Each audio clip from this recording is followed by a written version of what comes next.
for India. They also have to sign a form renouncing separatist activities. The government of India has officially not reacted to this report, an investigation that's been carried out in Canada.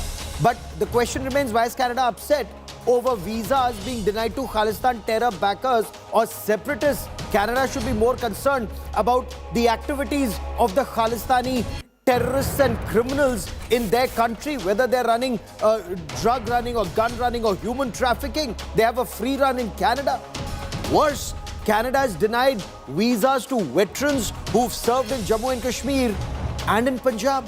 We debate this threadbare. I'm Gaurav Sawant as always. Let's get started with the headlines at 10.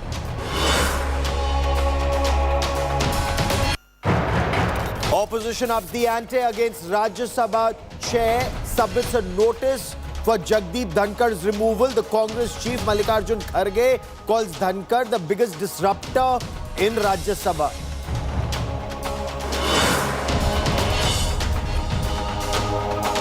The George Soros-Adani storm rages on in Parliament. BJP claims Rahul Gandhi's aunt is a relative of George Soros. Rahul Gandhi says Congress wants the House to run despite BJP's provocation.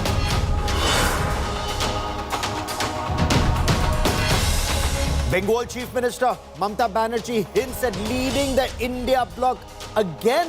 Mamata Banerjee says she's thankful to those who want her as the leader of the opposition bloc.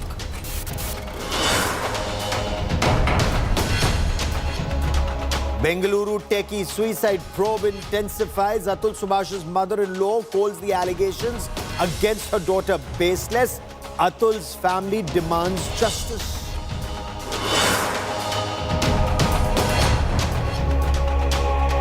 Foreign Secretary briefs the Parliament on his Dhaka visit. Sources say Mohammad Yunus's interim government assures India of action against attack on Hindus and other minorities in Bangladesh.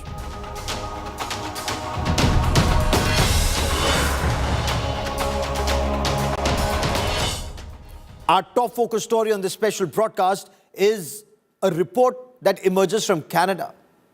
Canada calls India's alleged denial or reported denial of visas to Khalistani terror backers as foreign interference tool. India apparently has taken a very firm stance on denying visas to certain Canadians, particularly those who openly support the Khalistan separatist cause.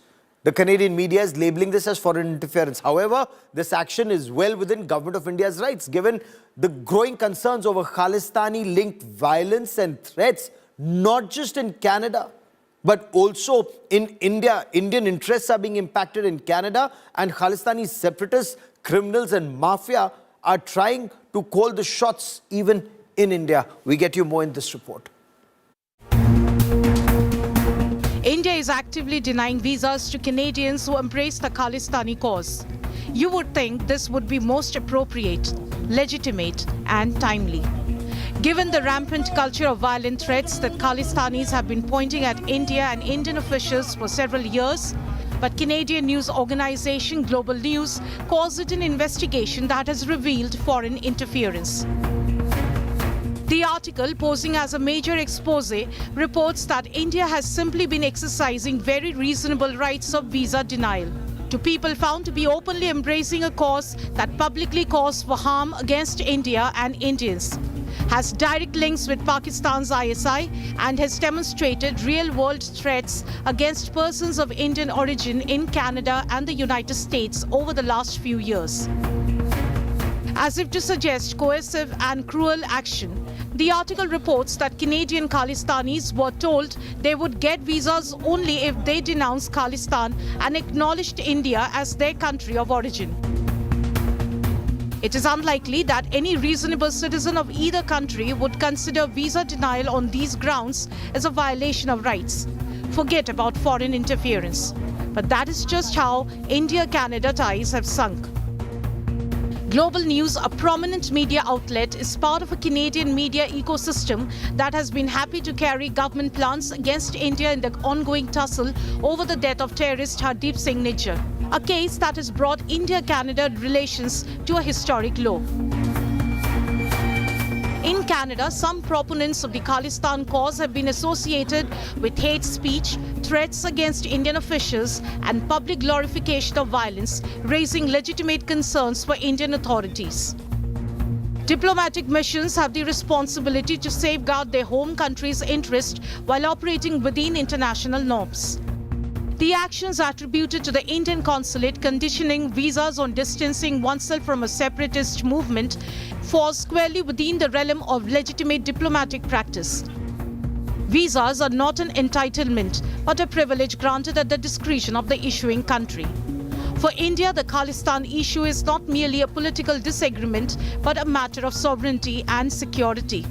The question now is, will India go further than just deny visas and turn the screws further by cancelling PIO, OCI cards and crack down on the Indian bank accounts and properties of Khalistanis in Canada?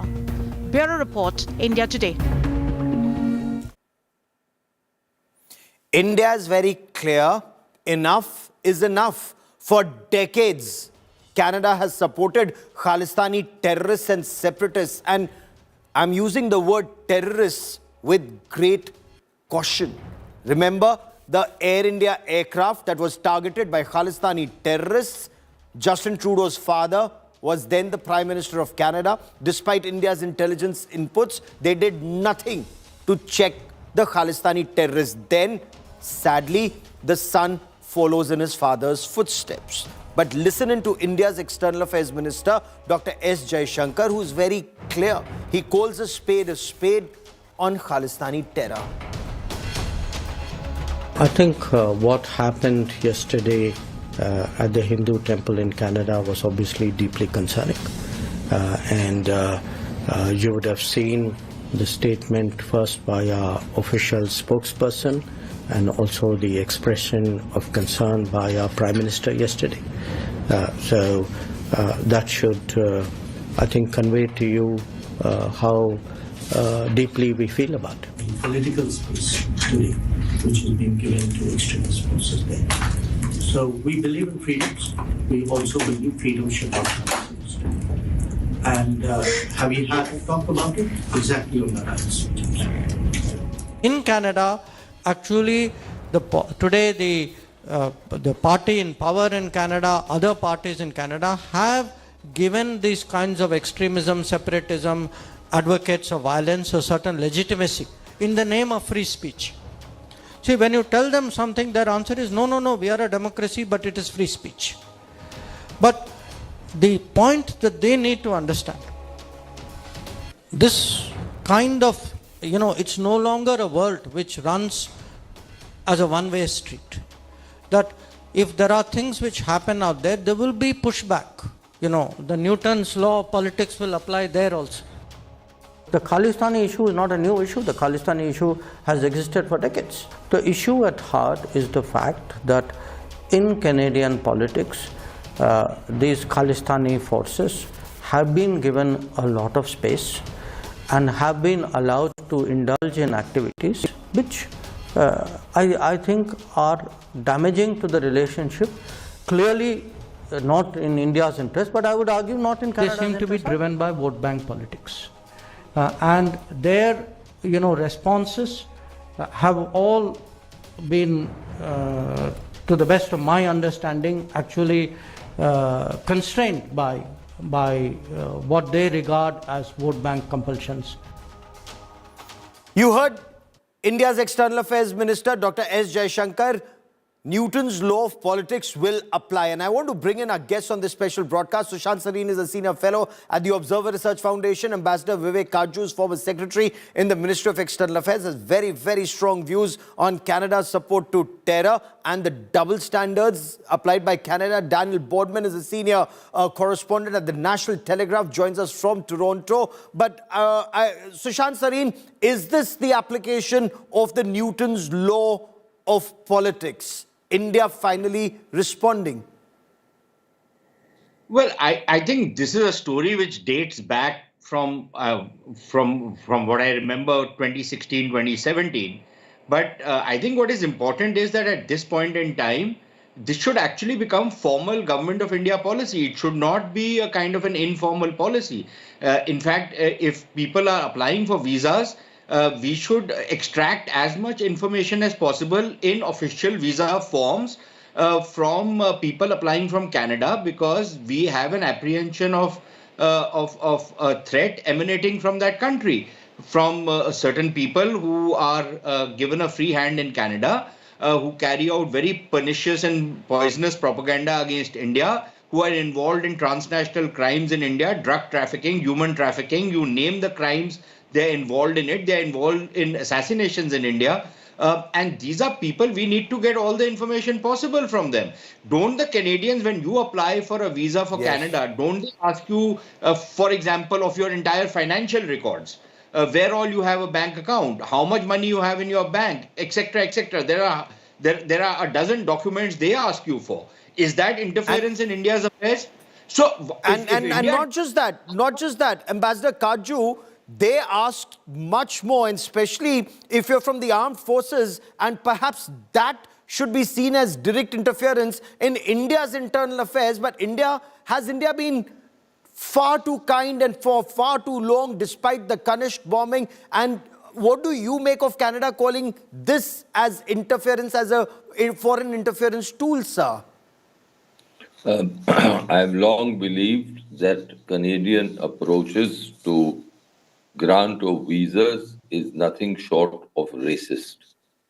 And I use that word deliberately because that was my experience as a diplomat, as secretary in the External Affairs Ministry, when I was entrusted with overseeing Indo-Canadian relations. How is this racist? Can you explain that, sir? Yes, I think I should, because it's a strong word that I've used. The Canadians ask any member of the Indian security forces where he has served. This is also about Indian intelligence. Retired members of the Indian intelligence. Now, many of them have relatives in Canada and they want to visit those relatives. They go to Canada for tourism purposes. So, in these cases, they ask for full details of their service record. Now, this is never done. It's completely intrusive to ask people for their service record. In many cases, it's confidential information. I say it's racist because I don't think that the Canadians would ask any of the security personnel of their G7 partners who have served in, say, Afghanistan, who have served in Northern Ireland, the same thing. We know that there have been allegations against these people too, these servicemen of these countries, for committing human rights violations. Have the Canadians asked them? Is it part of their routine investigation? So why is it only for India and some other countries? Okay. If this is not racist, then what is racist? That they have concerns that they have no concerns that a British officer or service person may have committed human rights violations in Northern Ireland. That's not probed. An American or an Australian may have committed human rights violations while serving in Afghanistan. That is not looked at. But if any Indian retired army officer or any other BSF officer, for instance, has served in Jammu and Kashmir, then he's asked. And naturally, the inference for this probing is that he may have committed human rights violations. And I know that as a rule, these persons are not allowed visas. In fact, I've spoken to several such officers, both of the Army and the Central Armed Police Forces, who were denied visa and were extremely upset with this attitude of the Canadian government. But Daniel, if I could... Go on, sir. You want to quickly complete your point? Go on, sir. Yes. I recollect that as secretary, I called in the Canadian High Commissioner and I said, you have no business to ask for confidential information from a retired Indian service person. Now, I regret to say that many of our service personnel gave this information, perhaps Yes. out of ignorance, but they did. So so that is why I say that it is racist. Now, my last point, and that's important. It is completely within the sovereign right of India to deny someone a visa who is acting against the territorial integrity and sovereignty of the country. And for Yes. this purpose, if information is needed, then it is within the sovereign right of India to ask for that information. And I draw a distinction between territorial integrity and sovereignty and so-called human rights violations. When you are fighting with terrorists, Absolutely. And this here is Canada seems to be backing terrorists. And Daniel, it just kind of defies common sense. Why would Canada be upset if India wants to ensure that India is safe, not just from separatists, but from criminals and mafia and terrorists who may profess the Khalistani cause? Yeah, I mean, I really don't understand this global news story. It's preposterous. It's ridiculous. Stuart Bell is usually a very good journalist. I don't know why he would do this. Listen, you're right. A country has the right. The Canadian government really just doesn't understand that countries are sovereign and have a right to determine who comes through their borders. Open mass migration and, unfettered mass migration has been a hallmark of the Trudeau government. So maybe they just sort of expect everyone else to do that. And listen, India has the right to grant visas to whoever comes into their borders. This is standard. And like on a scale of 0 to 100 of like strict enforcement of visas and border controls, forcing Khalistanis to like fill out a standard form saying I'm not a terrorist, out of a level of like 100, this is like a 3 in terms of like securing the country. Just make them sign a piece of paper saying terrorism is bad.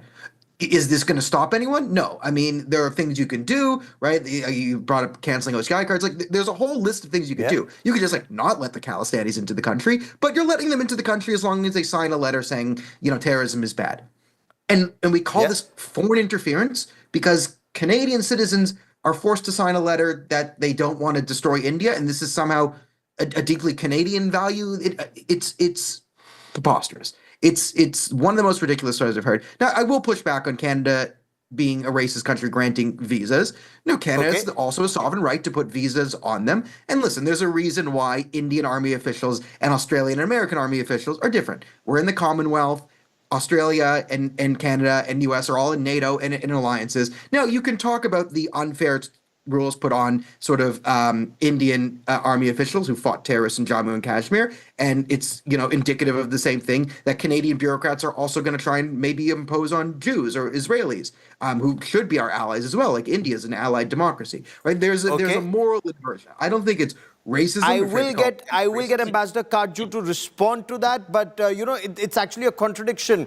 Radical Islamist terrorists are coming into Canada. There are no checks on them, but there are checks that are being put on Indian Armed Forces veterans or Central Armed Police Forces veterans. It just defies logic unless, Sushant Sareen, unless this too is a part of some deep state operation where Canada is just perhaps the pistol and the trigger is being pulled elsewhere by the deep state elsewhere, Sushant Sareen.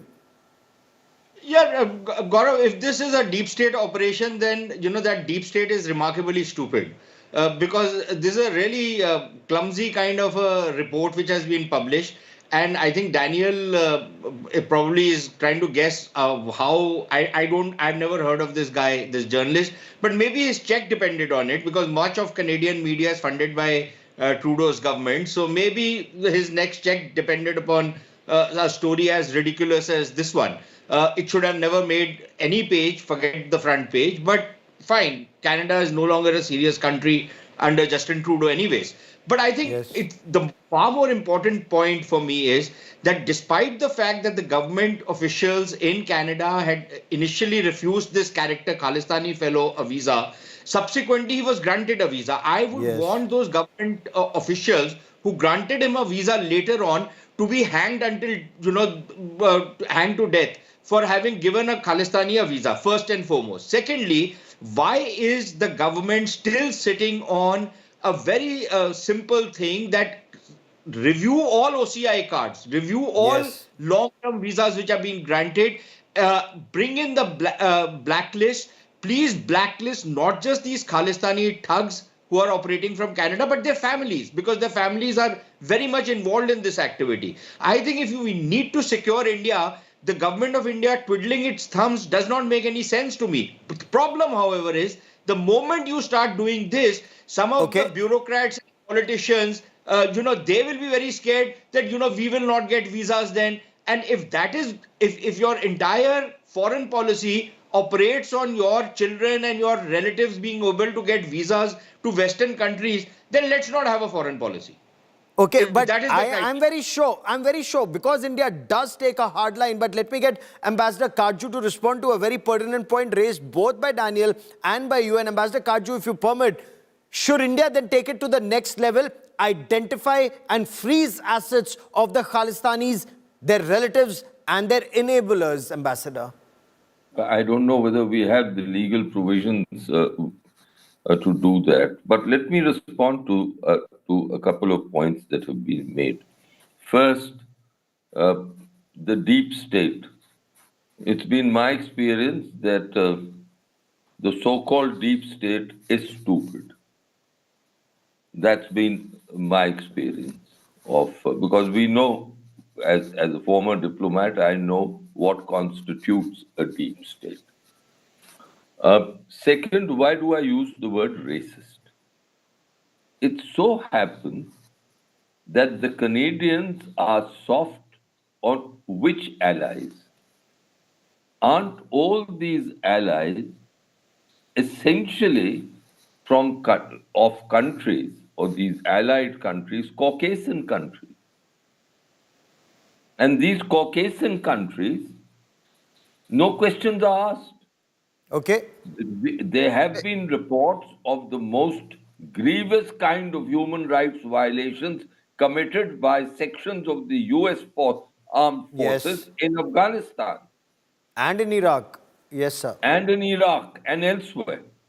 Now, are probing questions asked of Americans, service personnel, if they want to visit Canada? If not, why not?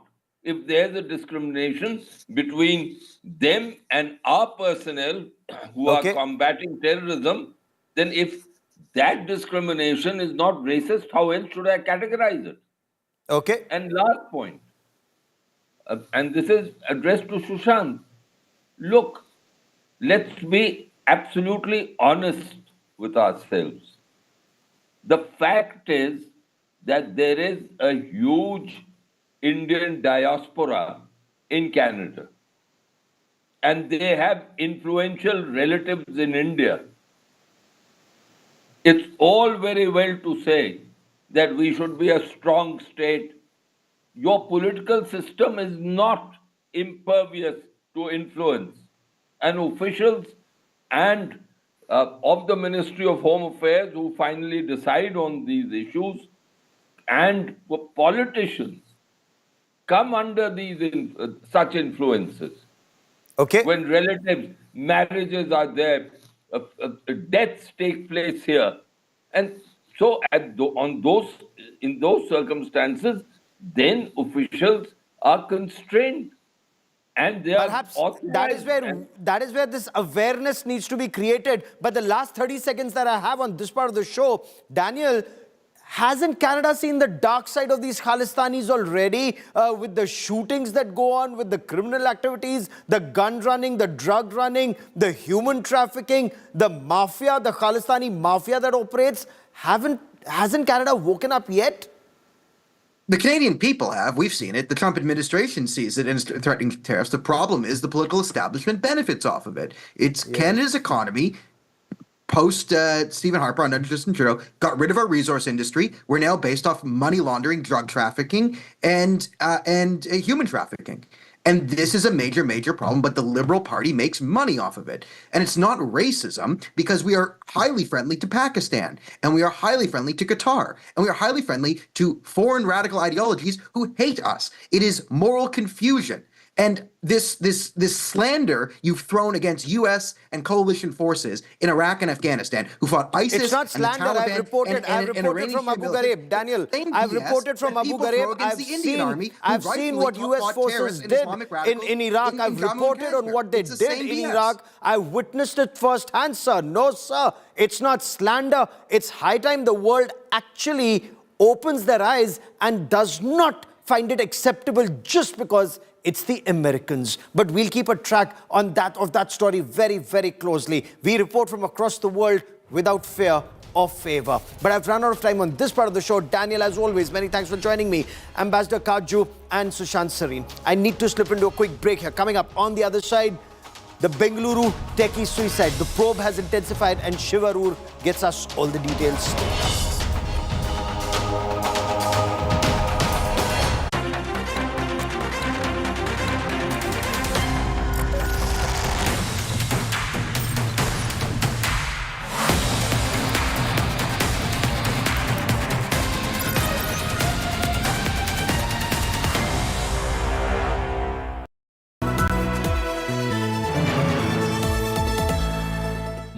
Razr 50 Ultra comes with Google Gemini.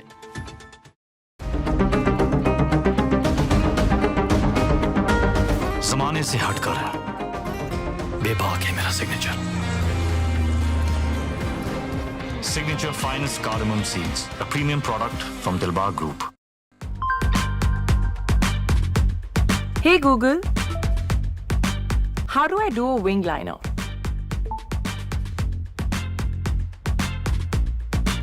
AI Ray. Flip the script with the new Motorola Razr 50 series. Hello, Moto. Once again, the gold standard wins the day. The India Today group shines brightest at the ITA Awards 2024.